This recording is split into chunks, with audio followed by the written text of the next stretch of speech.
निधि से धीर हो, वीर बने गंभीर। पूर्ण तैर कर पा लिया भवसागर का तीर। अधीर हूँ मुझे धीर दो, सहन करूँ सब पीर। चीर चीर कर चिर लखूँ अंतर की तस्वीर। देवादिदेव श्री महावीर भगवान की जय। संत श्रोमणी आचार्य भगवंत गुरुदेव विद्यासागर महामुनिराज की जय।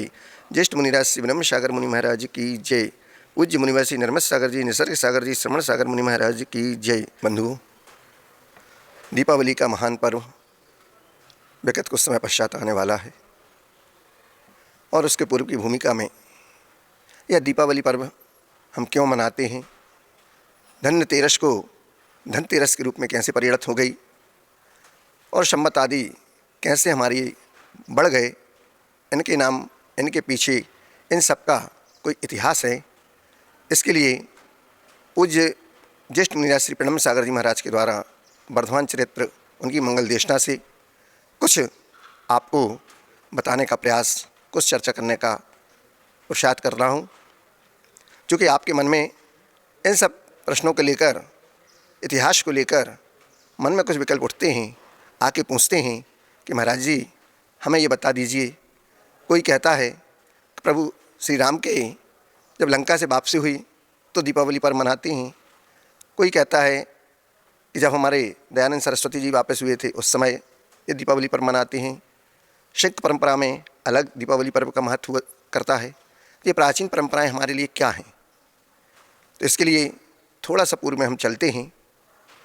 तो एक श्लोक है, दोहा महाराज श्री ने लिखा है कि इस चतुर्थ काल में जितने पहले तीर्थेश हुए, कई कई राजाओं के संग दीक्षित हो तब त्याग किए।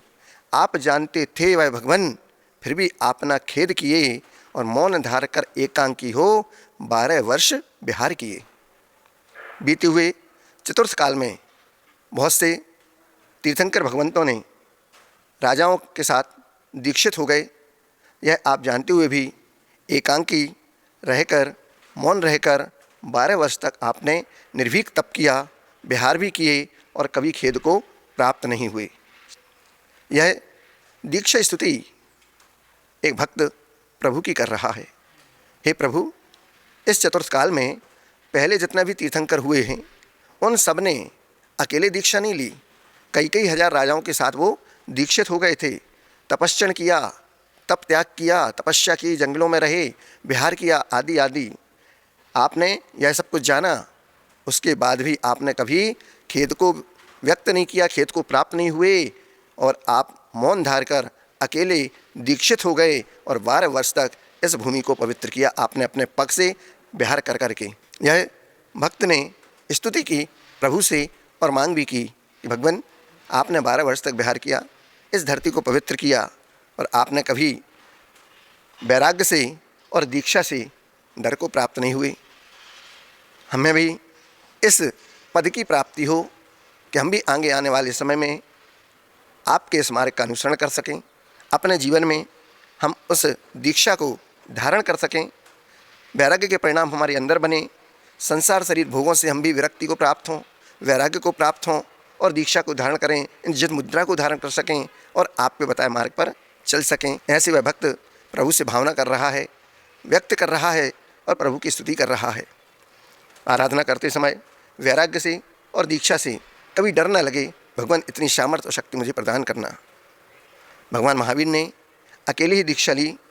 जब भगवान महावीर स्वामी यह जान लेते हैं कि जब दीक्षा में उनके साथ कोई राजा दीक्षित नहीं हुआ, ऐसा सभी तीर्थंकरों के साथ में हुआ है कि जब उन्होंने दीक्षा ली थी तो अनेक राजाओं ने दीक्षा ली, लेकिन महावीर स्वामी के साथ किसी भी राजा ने दीक्षा नहीं ली। दीक्षा लेने के बाद में भी अकेले भगवान ने ही इस भारत भूमि पर विहार किया। दीक्षा कितनी आयु में और कितने वर्ष की उम्र में उन्होंने ली और ग्रह को त्याग किया, क्या आप जानते हैं? महावीर भगवान ने दीक्षा ली, ये तो सबको पता है, लेकिन कितनी उम्र में ली, कितने वर्ष तक उन्होंने इस भूमि पर विहार किया? तो कहते हैं कि भगवान की उम्र जब 72 वर्ष की थी, उस 72 वर्ष की आयु में उन्होंने 30 वर्ष की उम्र में तो ग्रह का त्याग किया था, तप को धारण किया था, 12 वर्ष तक उन्होंने जगह जगह तक विहार करते हुए मुनि वेश में, दिगंबर वेश में, नग्न मुद्रा में उन्होंने अपनी ध्यान साधना के समय उस माध्यम से अपनी आत्मा की आराधना की, केवल ज्ञान की प्राप्ति की। और जब तक उन्होंने केवल ज्ञान की प्राप्ति नहीं हुई तब तक उन्होंने मौन को धारण किया, एक शब्द भी नहीं बोले किसी से। 12 वर्ष तक वे मौन रहे, अर्थात 42 वर्ष की उम्र में उन्हें केवल ज्ञान की प्राप्ति हुई थी। और केवल ज्ञान की प्राप्ति होने के बाद उनके दिव्य उपदेश हुए, समोषण लगा और उस दिव्य उपदेश के साथ भी उनका विहार होता रहा। अब जितनी भी उम्र अब बची थी उस पूरी उम्र में उन्होंने केवल धर्म उपदेश ही दिया है। जगह जगह समोषण लगे, सभाएं हुई और उन सब 12 सभाएं आदि समोषण में हुआ करती हैं। और उस समय जब उनका विहार चलता है तो वो तत्वज्ञान लोगों तक वह पहुंचाते हैं। वे अहिंसा धर्म की प्रभावना करते हैं और अपनी पूरी उम्र पर अत्यधिक धर्म की प्रभावना करते हुए धीरे धीरे वह समय आता है जब वह अपनी आयु को पूरी होने को रहती है। व्यक्ति जितना आयु कर्म लेकर आया है वह उतना ही जीता है। जो भगवान बनने की प्रक्रिया पर निकलता है वह भगवत सत्ता को प्राप्त करने के लिए जितनी उम्र पाई है वह उतनी ही उम्र जिएगा, उससे ज़्यादा वह जी नहीं सकता है। न आप किसी की आयु को, उम्र को एक पल, सेकंड के अनंतवें भाग को भी बढ़ा नहीं सकते और घटा भी नहीं सकते। जिसकी जितनी आयु है वह उतनी ही आयु लेकर अपने जीवन को पूर्णता को प्राप्त होता है और बाद में फिर अनंत की यात्रा में निकल जाता है। आयु क्षैन मरणम, मरण क्या है? तो आचार्य भगवान कहते हैं आयु क्षैन मरणम, आयु का क्षय होना ही मरण हुआ करता है। जब जिसकी आयु का क्षय हो गया व्यक्ति इस संसार से विदा हो जाता है, अपनी उस अनंत की यात्रा पर निकल जाता है। ऐसे ही भगवान ने जब उनकी उम्र पूरी होने को थी, वह जितने आयु कर्म लेकर आए थे उतने ही वह जिए। जो भगवान बनने की प्रक्रिया पर निकले वह भी भगवत सत्ता को प्राप्त करने के लिए जितनी उम्र पाई है वह उतनी ही उम्र जिएगा, उससे ज़्यादा वह नहीं जी सकता है। कर्म सिद्धांत भी ये साथ में चलता है, क्योंकि जीव का अपना अपना पुरुषार्थ हुआ करता है, वह भी साथ में चल रहा होता। स्वाधीनता का भाव भी साथ में चला करता है। यह अनेकांत धर्म के माध्यम से आप देखेंगे कि जीव धीरे धीरे स्वतंत्र होता है। अपनी स्वतंत्रता का भान भी धीरे धीरे पुरुषार्थ करके धीरे धीरे अपने अंदर वह उस स्वाधीनता को भी प्राप्त करता जाता है जो पराधीनता के कारण हुआ करते हैं। वे अरिहंत अवस्था में भी बने रहते हैं। शरीर है, आयु है, जिसके माध्यम से पंचेंद्रिय जाती है, यह पराश्रिता कहलाती है, पराधीनता कहलाती है। कर्म का उदय है, वह भी एक पराधीनता है, क्योंकि जब तक आयु कर्म का उदय रहेगा तब तक हम शरीर के साथ ही विहार करेंगे। जब अंत समय आया, अर्थात जब महावीर भगवान 72 वर्ष की आयु है, वह भी जानते थे कि उनकी 72 वर्ष की आयु भी पूर्ण नहीं थी। कहने में आता है कि महावीर भगवान 72 वर्ष की आयु में मोक्ष को गए। उनकी आयु 71 वर्ष 3 महीने और 25 दिन की थी। ऐसा महाराज श्री ने वर्धमान चारित अपने उस मंगल देशना उस ग्रंथराज में लिखा हुआ है, पूज्य प्रणम सागर जी महाराज जी ने। भगवान कहते हैं कि महावीर भगवान की आयु अपन सामान्य से कह देते 72 वर्ष की आयु में उन्होंने मोक्ष को प्राप्त किया। 71 वर्ष 3 महीने और 25 दिन की थी। 72 तो हम कह देते हैं, लेकिन जब अच्छे ढंग से उसको क्वांट करिए, आप कैलकुलेशन कीजिए, जोड़िए, तो उनकी आयु वर्षों में 71 वर्ष 3 महीने और 25 दिन ही निकल कर आती है। तीर्थंकर भगवान पार्श्वनाथ के तीर्थकाल में वर्धमान महावीर स्वामी का जन्म हुआ था। तीर्थंकर पार्श्वनाथ भगवान का तीर्थकाल चल रहा था। उस काल में इन तीर्थंकर वर्धमान स्वामी का जन्म हुआ। काल तो पिछले तीर्थंकर का चल रहा था और पिछले तीर्थंकर का केवल 250 वर्ष का, अर्थात 250 वर्ष काल में इनकी आयु भी उसमें गर्भित हो जाती है। अगले तीर्थंकर भगवान का काल कब प्रारंभ होता है? जब उन्हें केवल ज्ञान की प्राप्ति हो जाती है। और केवल ज्ञान प्राप्त करने के बाद प्रथम दिव्य देशना जो देते हैं उसको हम वीर शासन जयंती के नाम से जानते हैं, जिसको वह प्रथम दिन होता है जब तीर्थ की प्रवृत्ति करने के लिए उस दिन को वीर शासन जयंती के नाम से हम मनाते हैं। सब जानते हैं चातुर्मास के प्रारंभ में कई पर्वों का आगमन हुआ होता है। चातुर्मास जो चलता है उसमें कहते हैं कि पर्व के दिनों का हमारा महोत्सव हुआ करता है। चातुर्मास के प्रारंभ में वीर शासन जयंती मनाई जाती है और जब चातुर्मास का प्रारंभ हुआ करता है तब वीर शासन जयंती प्रारंभ होती है। यह बहुत महत्वपूर्ण तिथि है जिसे हर व्यक्ति को ध्यान देने की आवश्यकता है, क्योंकि वीर शासन जयंती के बाद एक पर्व और आता है, तीर्थंकर पार्श्वनाथ के निर्वाण दिवस का पर्व। उसके बाद फिर रक्षाबंधन का पर्व आता है जिसको आप वात्सल्य पर्व कहते हैं। उसके बाद आता है पर्वराज पर्व, पर्युषण महापर्व। उसके बाद फिर अंत में चातुर्मास का निष्ठापन, जिसको कहते हैं दीपावली, वीर निर्वाण महोत्सव, ये आता है। ये सभी पर्व आते रहते हैं और इन सब पर्वों के साथ हमारा आध्यात्मिक वातावरण निर्मित करते हुए, भगवान की आराधना करते हुए, यह सब ज्ञान आपको बताता है कि आप इस ज्ञान के साथ अपने जीवन की धन्यता को, पूर्णता को प्राप्त करने के लिए इन महापुरुषों के गुणगान करते रहिए और इनके बारे में आप जानते रहिए और इनके जीवन से अपने जीवन को धन्य बनाना है तो प्रेरणा लेते रहिए और अपने जीवन को आगे बढ़ाते रहिए। आयु पूर्ण होते ही भगवान समूषण का त्याग कर देते हैं। यह ध्यान रखें कि जब तीर्थंकर भगवान आयु पूर्ण होती है उस समय वे अपने उस समूषण का निग्रह कर देते हैं, त्याग कर देते हैं। और जिस समूषण के माध्यम से उन्होंने अभी तक संसार को दिव्य देशना दी, पापों से छुड़ाने का मार्ग बताया, तप त्याग धर्म की उपदेश दिया, व्रतों का उपदेश दिया, वैराग्य का उपदेश दिया और व्यक्ति को इस संसार भ्रमण से छूटने का रास्ता दिखाया, उस पथ पर चले और चलाया, ऐसे भगवान उस समूषण का त्याग कर देते हैं क्योंकि वो जानते हैं अब हमारी आयु का क्षय निकट आने वाला है। जो दिव्य देशनाएँ देते थे, 12 सभाएँ लगती थीं, उस समूषण को भी उसको वो त्याग कर देते हैं। वे नियम ले लेते हैं, अब हम कोई दिव्य उपदेश भी नहीं देंगे। उनके अंतरंग में यह परिणति आ जाती है कि वो यह भाव उत्पन्न हो जाता है कि अब हमें उपदेश नहीं देना है। अब समूषण का त्याग करके प्रतिमा युग को वो धारण कर लेते हैं और एक स्थान पर जाकर विराजमान हो जाते हैं। और जब तक वहाँ पर वो विराजमान रहते हैं तब तक उन्हें मोक्ष की प्राप्ति ना हो, अब वह वहाँ से नहीं उठते हैं। कुछ आचार्यों के, भगवंतों के द्वारा लिखित हुए प्रमाणिक ज्ञान की ओर भी हमारा ध्यान जाना चाहिए। आचार्य भगवान ने इतना सम्यक ज्ञान दिया कि हर एक तीर्थंकर के साथ क्या घटित हुआ है यह हमें स्पष्ट रूप से बताया है।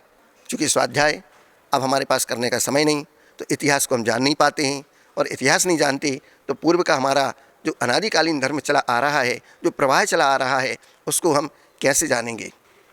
वर्तमान में तो लोग कह देते हैं कि महावीर भगवान जैनों के प्रवर्तक हो गए। थोड़ा और आगे बढ़ेंगे तो आदिनाथ भगवान, क्योंकि 24 तीर्थंकर को आप याद नाम हैं, उन 24 तीर्थंकर भगवानों के ही तो आपको नाम याद हैं, न भूत के मालूम है न भविष्य के मालूम है। तो अनादिकालीन जो परंपरा है, जो चली आ रही है, उसको हम नहीं जानते क्योंकि स्वाध्याय नहीं किया और हम किसी साधु संतों की, मुनि आर्यका भगवंतों की संगति में भी नहीं रहे, तो कैसे जानेंगे। तो इतिहास को जानने के लिए हमें कुछ स्वाध्याय का भी अभ्यास करना परम आवश्यक है। उसको भी आप देखते रहिएगा और अपने जीवन में स्वाध्याय के लिए भी समय निकालिएगा। भगवान आदिनाथ का अनादिकालीन जो वर्णन है, युग के आदि में आदिनाथ प्रभु जब अपना समूषण त्याग करते हैं तब उन्हें 14 दिन के बाद मोक्ष की प्राप्ति हुआ करती है। भगवान महावीर स्वामी जब अपना समूषण का त्याग करते हैं तो उन्हें 2 दिन के बाद मोक्ष की प्राप्ति होती है। और अन्य जितने भी बीच के तीर्थंकर हैं वे सब समूषण का त्याग करते हैं तो उन्हें 1 महीने का समय लगता है। 1 महीने तक वे एक ही स्थान पर बैठ के ध्यान करते हैं, तब जाके उन्हें मोक्ष की प्राप्ति हुआ करती है। यह प्रक्रिया योग निरोध की प्रक्रिया कहलाती है। अर्थात जो मन, वचन और काय, इन 3 योग हैं, इन तीनों योगों को रोकना शेष रह जाता है। केवल ज्ञान प्राप्त होने पर आत्मा अनंत ज्ञान, अनंत सुख से संपन्न हो जाती है। लेकिन जो शरीर है, उस शरीर में जो योग की क्रिया चल रही है, अर्थात काय, वाणी और द्रव्य मन का जो सद्भाव है, उस कारण जो पुद्गल वर्गणाएँ ग्रहण करने में आती हैं, उनको रोकने का भी एक पुरुषार्थ किया जाता है, ध्यान किया जाता है। इसलिए उसको योग निरोध की क्रिया कहा जाता है। वह योग निरोध क्या होता है भगवान? तो 4 प्रकार के शुक्ल ध्यान हुआ करते हैं। जो दूसरे शुक्ल ध्यान के माध्यम से केवल ज्ञान की प्राप्ति होती है और अर्हंत अवस्था उन्हें प्राप्त हो जाती है। अब अर्हंत बनने के बाद आयु के अंत में केवल एक अंतर्मूर्त बाकी रह जाता है। तब तीसरे शुक्ल ध्यान की प्रक्रिया प्रारंभ हो जाती है और उसके तीसरे शुक्ल ध्यान की प्रक्रिया के पश्चात अंत के माध्यम से जब और शेष योग शेष रह जाते हैं और इन योगों को संकुचित किया जाता है तो उसे योग निरोध कहते हैं। योगों को रोका जाने का नाम इतना रोका गया कि मनोयोग भी शांत हो जाता है, वचन योग भी समाप्त हो जाता है और काय योग में भी बादर योग शांत हो जाता है। बादर यानी बढ़ा, केवल सूक्ष्म काय योग रह जाता है और सूक्ष्म काय योग के साथ में भी ध्यान की यह प्रक्रिया प्रारंभ होती है और आयु के अंतिम क्षणों में जब आप विचार करें कि भगवान महावीर स्वामी ने अपना योग निरोध किया, कार्य को प्रारंभ किया, तब उस समय उनकी आयु के कितने दिन बाकी थे? तो मात्र 2 ही दिन बाकी थे। योग निरोध की प्रक्रिया को महावीर स्वामी ने 2 दिन के शेष रहते हुए प्रारंभ की थी और योग निरोध की क्रिया को प्रारंभ करने के 2 दिन बाद ही प्रभु को मोक्ष की प्राप्ति हो गई थी। भगवान महावीर स्वामी को निर्वाण कब प्राप्त हुआ? 2 दिन का तो आपने जान लिया, लेकिन योग निरोध जो उन्होंने किया तब यह स्पष्ट है कि उनका निर्वाण हुआ कार्तिक कृष्ण चतुर्दशी की रात्रि के अंतिम समय पर। मतलब रात्रि का अभाव हो रहा था, रात्रि जा रही थी और बस अगला दिन सुबह सुप्रभात आने ही वाला था कि अमावस्या का दिन प्रारंभ हो रहा है। रात्रि का अवसान और दिवस का प्रारंभ। जब अवसान होता है तब भी रात्रि जैसा ही वातावरण रहता है, दिन प्रारंभ नहीं हुआ, सूर्योदय तो बाद में होगा। उससे पहले जो प्रभाती होती है, उससे भी पहले जिसे प्रत्यूष बेला कहा जाता है, उस प्रत्यूष बेला में प्रभाती के समय का भी प्रारंभ नहीं हुआ। बिंदु जहाँ पर रात्रि का अंत हो, उस समय भगवान को निर्वाण की प्राप्ति हुई। उस समय उन्हें निर्वाण की प्राप्ति हुई तो आप अंदाज़ा लगाइए कि एक 13 का दिन, एक 14 का दिन, ये 2 दिन उनके लिए मिले। 2 दिन के प्रथमा योग को धारण करके अपनी सभी प्रकार की मन वचन काय की क्रियाओं को रोककर भगवान एक स्थान पर विराजमान हो गए। भगवान ने कहाँ से मोक्ष प्राप्त किया? वो स्थान कौन सा था जहाँ से प्रभु विराजमान थे? तो वह स्थान था पावापुरी का पद्म सरोवर, मध्य का स्थान। ये सब जानकारियाँ हमें शास्त्रों में स्पष्ट रूप से आचार्य भगवंतों ने लिखी हैं और बताई हैं। अभी आपका धनतेरस आने वाला है। ये धनतेरस क्या है? क्या करते हैं आप धनतेरस को? तो कहा जाता है कि तेरस के दिन उन्होंने समूह को छोड़ दिया था और समूह का त्याग किया। समझो उन्होंने कितना बड़ा त्याग किया।